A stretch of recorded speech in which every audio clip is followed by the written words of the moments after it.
Good morning, room 15. Today is Tuesday. It's April 21st. I can't believe it. I feel like time is flying.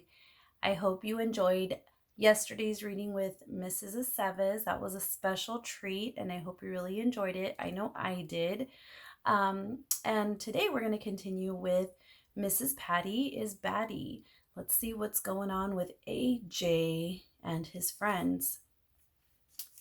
Chapter 4, The Emperor Has No Clothes. It's really hard to concentrate on schoolwork when your teacher is dressed up like a giant bonbon. All I could think about was the candy I would be getting when we went trick-or-treating after school. My mouth was watering, but Miss Daisy was trying her best to teach us. If you go trick-or-treating and they give out Kit Kats and at 5 houses and Milky Ways at 3 houses and Hershey bars at 7 houses, how many candy bars will you have altogether, AJ? Is anybody giving out Snickers? I asked. That's irrelevant, said Miss Daisy. No, it's not, I told her. An elephant is a big animal with a long trunk. Everybody laughed, even though I didn't say anything funny.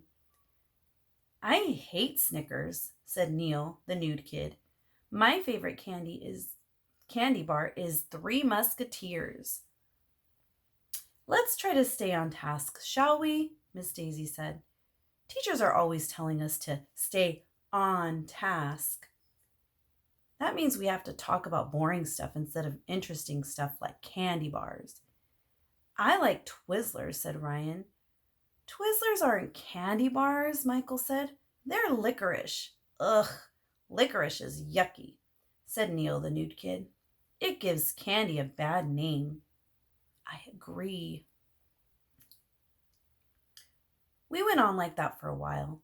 Nobody could agree on which candy bar was the best.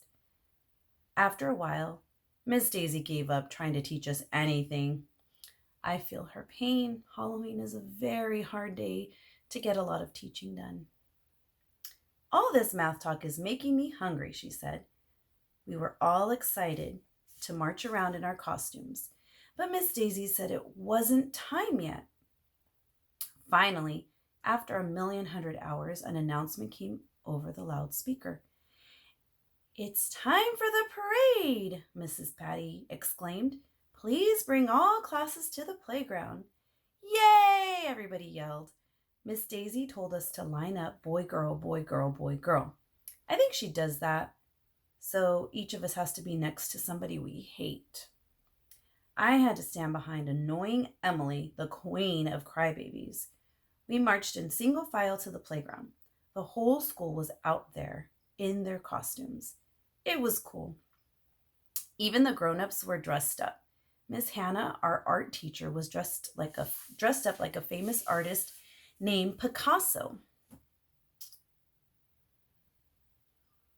Miss Small, our gym teacher, was dressed up like a famous baseball player named Babe Ruth. Mrs. Cornwall, our bus driver, dressed up like a famous NASCAR driver named Jeff Gordon. Mrs. Rupee, our librarian, dressed up like a famous children's book author who I've never heard of. Authors are boring. A lot of parents came out to see the parade. I saw my mom near the monkey bars. She waved and took a picture of me in my penguin costume. We marched all the way around the playground.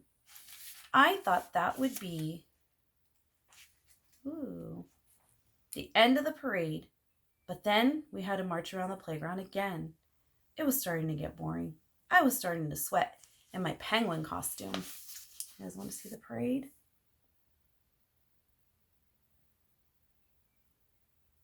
Do you remember our Halloween parade? We went trick-or-treating. I think a lot of you dressed up. Do you guys remember what you dressed up as? Who remembers? I remember I was a laughing emoji. Do you remember that? All the teachers and Mrs. Aceves, we all dressed up as emojis? Yes, yes. All right, let's continue. I was tired. I didn't want to march anymore. My space helmet was fogged up and it was getting hard to see out of it. I was sick of the dumb parade. I just wanted to go trick or treating and get candy. I needed candy. But that's when the most amazing thing in the history of the world happened. Do you guys know what happened? Can you take a guess? Make a prediction. Got it? Okay, let's see. I stepped on Emily's queen costume. I didn't mean to step on Emily's queen costume. Really, I was minding my own business, marching around the playground, but her dumb train thing was dragging on the ground behind her, and I couldn't see through my space helmet, and I guess I got too close to her, and I stepped on the train. It would have been okay, except that Emily kept right on walking, like she didn't even know I was standing on her train. What a dumb head. Anyway, it must have been some cheap costume because it ripped really easily. Uh-oh. The next thing anybody knew, Emily's whole costume was on the ground. And not on Emily. Look! Somebody shouted. Underwear! Well, the only thing funnier than getting someone to say underwear is actually seeing someone in their underwear. That's the first rule of being a kid. Emily was standing in the middle of the playground in her underwear. There were even flowers on it. Everybody was pointing and laughing. It was hilarious.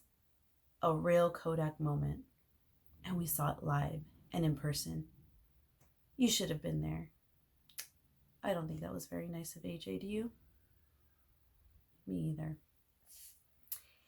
Eek! Emily screamed. AJ stepped on my train! It's a train wreck, I said. Get it? But Emily didn't think my joke was funny. She started crying, of course, and went running off the playground. I don't even know where she went. Well, nah, boo on Emily. That's what she gets for dressing up like a dumb queen anyway.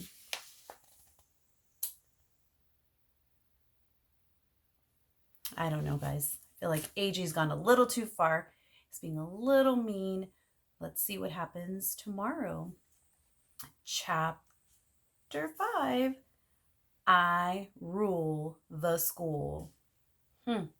Wonder who he's talking about. I wonder who rules the school, or who thinks they rule the school.